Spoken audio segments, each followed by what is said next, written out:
এই কারা কারা গাজওয়াতুল হিন্দ হলে করবেন দুহাত তুলে আল্লাহকে দেখিয়ে দেন। নারে তাকবীর, নারে তাকবীর। গাজওয়াতুল হিন্দের দামামা মনে করেন বেজে উঠেছে। ওরা ফেসবুক স্ট্যাটাস দেয়, ফরিদপুর থেকে শুরু, জয় শ্রীরাম বলে ওরা স্ট্যাটাস দেয়। মহাজোটের একজন বড় নেতা স্ট্যাটাস দেয়, ফরিদপুর থেকে মোল্লা খতম করা শুরু করেছি, 4 মোল্লা খতম, সব জায়গা থেকে আন্দোলন শুরু করতে হবে।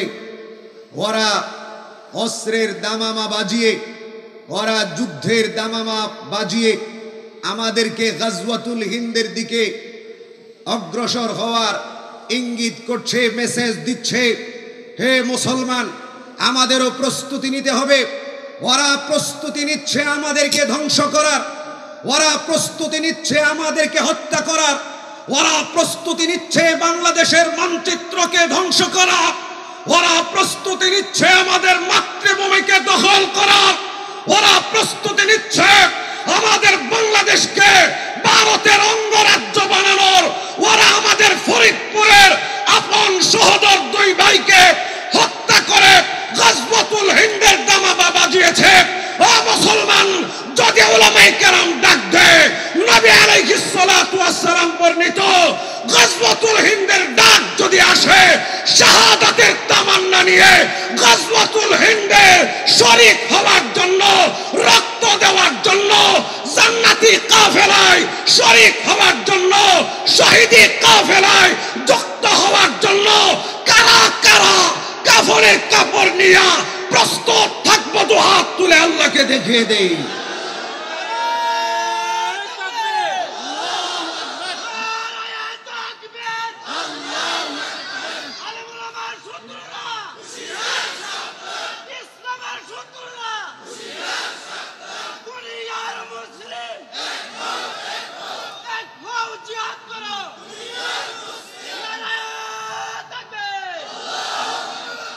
ওদেরটা হবে সন্ত্রাসী আর আমাদেরটা হবে জিহাদ। কথা বলুন, ঠিক কিনা?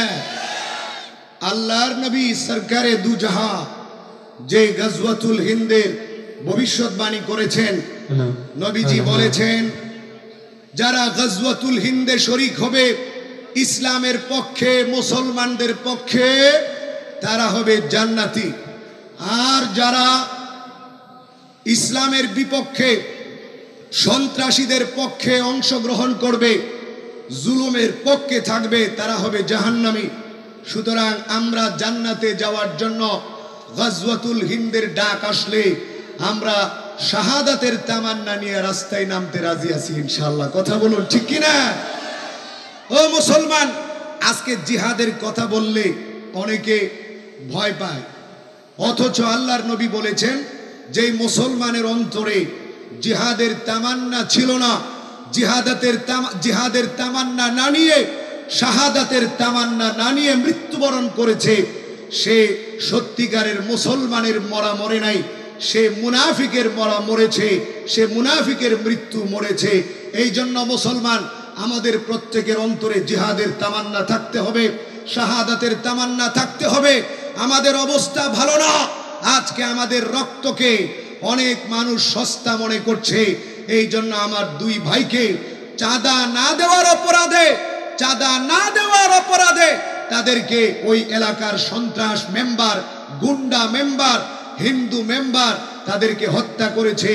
আজকে ফরিদপুরের মধুকালীতে আমার মুসলমান ভাইয়েরা মুসলমান হত্যার বিচার চেয়ে যখন প্রতিবাদের জন্য, বিক্ষোভ করার জন্য রাজপথে নেমেছে, সেই গুন্ডা পুলিশ বাহিনী আমার মুসলমান ভাইদের বুকে গুলি চালিয়ে অনেককে আহত করেছে, কয়েকজনকে শহীদ করেছে। ও মুসলমান, এই জন্য বলি, আমরা ভালো অবস্থানে নয়, প্রতিবাদ গড়ে তুলতে হবে। রাজপথে নামার, রক্ত দেওয়ার প্রতিজ্ঞা করে রাজপথে নামার প্রস্তুতি গ্রহণ করতে হবে। কথা বলুন, ঠিক কিনা? আর না হয় অবস্থা আরো খারাপ হইতে পারে। এই জন্য আমাদেরকে এখনই গাজওয়াতুল হিন্দের তামান্না নিয়ে সামনে অগ্রসর হতে হবে। এখন তো দেখি আপনারা আলহামদুলিল্লাহ জোরে বলতে রাজি না। গাজওয়াতুল হিন্দ কেমনে করবেন?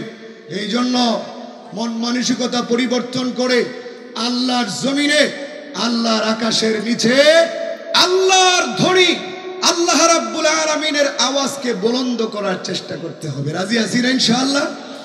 এবার একটু আওয়াজ দিয়ে সবাই বলে আলহামদুলিল্লাহ। আল্লাহ পাক আমাদের এই কণ্ঠ, আমাদের এই আওয়াজকে যেন দিনের জন্য কবুল করেন, সবাই বলে আমিন। সম্মানিত হাজিরিন, অল্প সময় আলোচনা হবে। প্রিয় ভাগিনা, অনেক সম্মান আল্লাহ তাকে দিয়েছেন। মাওলানা রফিকুল ইসলাম মাদানী তিনি বলেছেন 8:10 আজান হয়ে যাবে, মাত্র 10 মিনিট আলোচনা হবে, আপনারা ধৈর্য সহকারে শুনবেন। সব উলামায়ে কেরাম চলে আসতেছে। আমাদের সমস্ত মজলুম আলেমে দ্বীন, গতকালকে আল্লামা মাহমুদুল হাসান গুনবী হাফিজাহুল্লাহর সাথে শেরপুর প্রোগ্রাম ছিল, তিনি সেখানে প্রোগ্রামে গিয়েছেন, আজকে এখানেও চলে আসছেন। এরপর আরেকজন দায়ী মুবাল্লিগ, প্রিয় ভাগিনা, একসাথে তারা সেই জিন্দানখানায় ছিলেন। এখনো আমাদের অনেক উলামায়ে কেরাম জিন্দানখানায় আছে, তারা মেহনত করছেন, তারা দোয়া করছেন, চেষ্টা করছেন। আল্লাহ পাক যেন আমাদের সমস্ত উলামায়ে কেরামকে আবারও কোরআনের ময়দানে এক হওয়ার, কোরআনের ময়দানে আসার তৌফিক দান করেন, সবাই বলে আমিন। সম্মানিত উপস্থিতি, অল্প সময়ের মধ্যে আমি 2-4টি কথা বলে আমার আলোচনা শেষ করব ইনশাআল্লাহ। আল্লাহ সুবহানাহু ওয়া তাআলা আযাব দেন, গজব দেন পৃথিবীবাসীকে কয়েকটা কারণে। বর্তমানে যে আমরা দুর্যোগ দেখতে পাচ্ছি, আমাদের দেশ সহ সারা পৃথিবীর মধ্যে দুর্যোগ দেখা যাচ্ছে। কাতারে, দুবাইয়ে, সৌদি আরবে, চায়নাতে বন্যা, এবং আমাদের দেশে অতিরিক্ত গরম। আমাদের দেশে প্রচন্ড গরমের কারণে আজকেও হিট স্ট্রোকে কয়েকজন মৃত্যুবরণ করেছেন, গতকালকেও মৃত্যুবরণ করেছেন, এর আগেও কয়েকজন মানুষ হিট স্ট্রোকে অর্থাৎ অতিরিক্ত তাপমাত্রার কারণে স্ট্রোক করে তারা মৃত্যুবরণ করেছেন। এই যে আযাবগুলো আসছে, এই যে গজব আসছে, এই গজব আল্লাহ সুবহানাহু ওয়া তাআলা পাঠাচ্ছেন। কেন এমন আযাব আসে, কেন এমন দুর্যোগ আসে?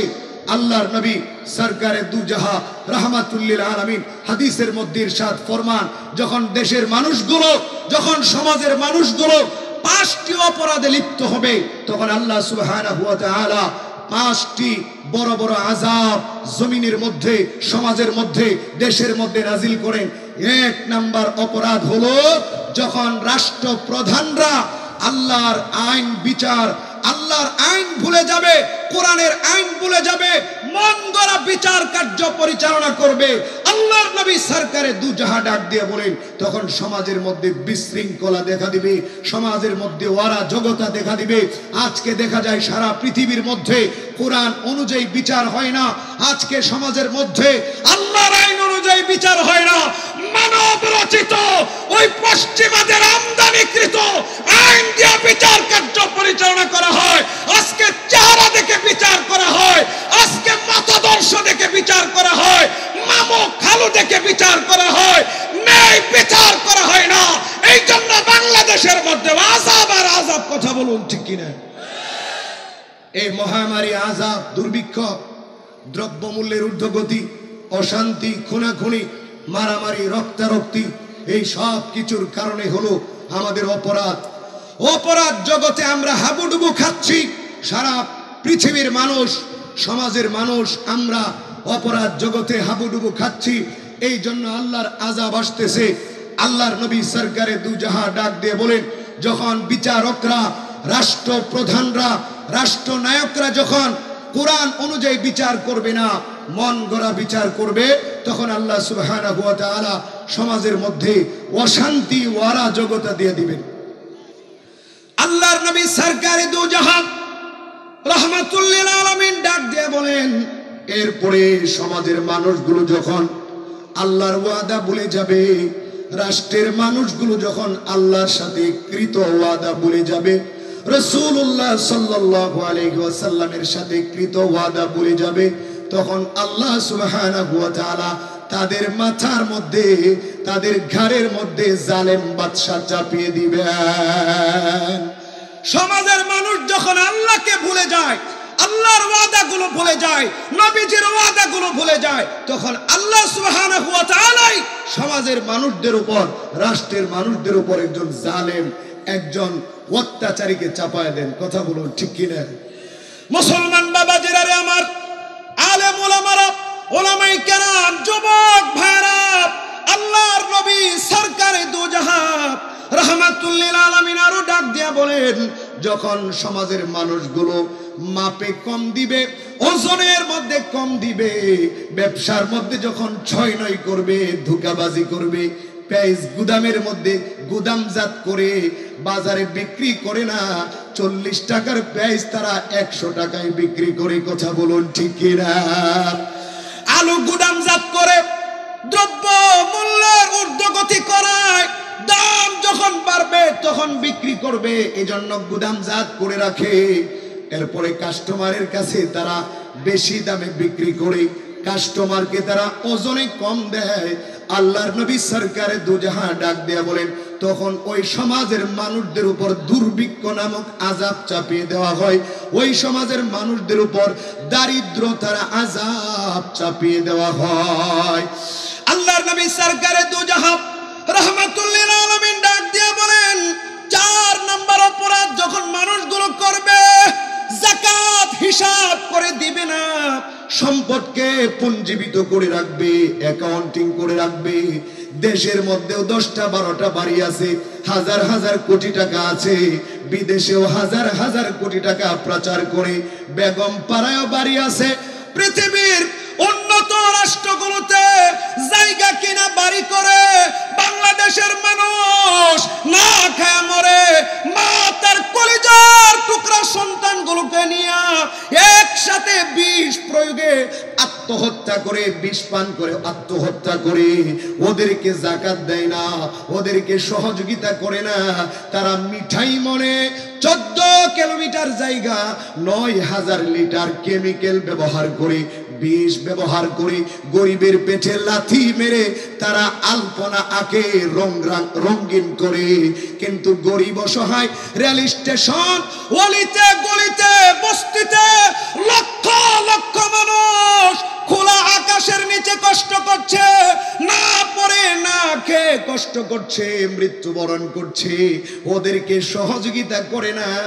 এইভাবে যখন সমাজের মানুষগুলো যাকাত দিবে না, তখন আল্লাহ সুবহানাহু ওয়া তাআলা আরেকটা আযাব দিবেন। সেই আযাবের নাম হলো অনাবৃষ্টির আযাব।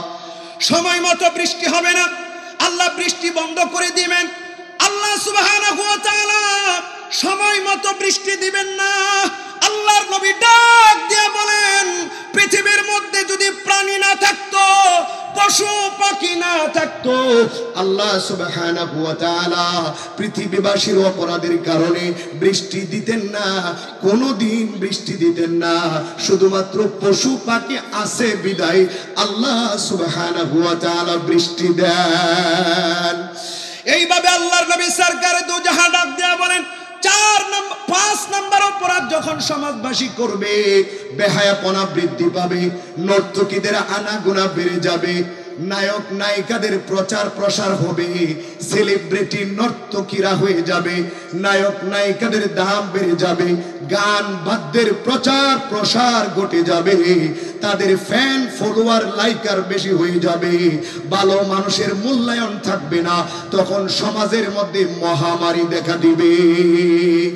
মুসলমান বাবাজিরা আমার, যুবক ভাইয়েরা আমার, আজকের বর্তমানের বাংলাদেশ সহ সারা পৃথিবীর মধ্যে এমন গুনাহগুলো, অপরাধগুলো হচ্ছে, যার কারণে আল্লাহ সুবহানাহু ওয়া তাআলা অনাবৃষ্টি দিচ্ছেন, মহামারী দিচ্ছেন, বন্যা দিচ্ছেন, ঘূর্ণিঝড় দিচ্ছেন, করোনা দিয়েছেন, ডেঙ্গু দিচ্ছেন, এইভাবে খরা দিচ্ছেন। আল্লাহ সুবহানাহু ওয়া তাআলা রাগ করে আমাদেরকে আযাবগুলো দিচ্ছেন। সলাতুল ইস্তিসকা পড়লেও বৃষ্টি হয় না, আল্লাহ বৃষ্টি দেন না, কারণ সমাজের মানুষ অপরাধে জর্জরিত। যারা ইস্তিসকার নামাজ পড়তে যায় তারাও অপরাধে জর্জরিত। অথচ আল্লাহ সুবহানাহু ওয়া তাআলা অপরাধীরা দোয়া করলে আল্লাহ দোয়া কবুল করেন না, পছন্দ করেন না।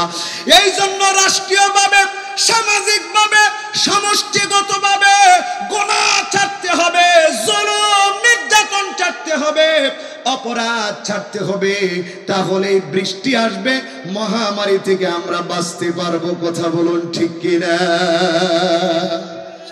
এজন্য মুসলমান বাবাজিরা, যুবক ভাইয়েরা, পর্দার অন্তরের মা বোনেরা, অপরাধ জগৎ থেকে বের হয়ে আসি, অপরাধ ছেড়ে দেই, সম্মিলিতভাবে তওবা করি, জুলুম নির্যাতন ছেড়ে দেই, ৬-৯ ছেড়ে দেই, সত্যিকারের হিসাব করে যাকাত দেই, তাহলে বাঁচতে পারবো, আর না হয় বাঁচতে পারবো না। আর শেষ অনুরোধ আপনাদের কাছে, এই মাদ্রাসা আমার প্রিয় ভাগিনা প্রখ্যাত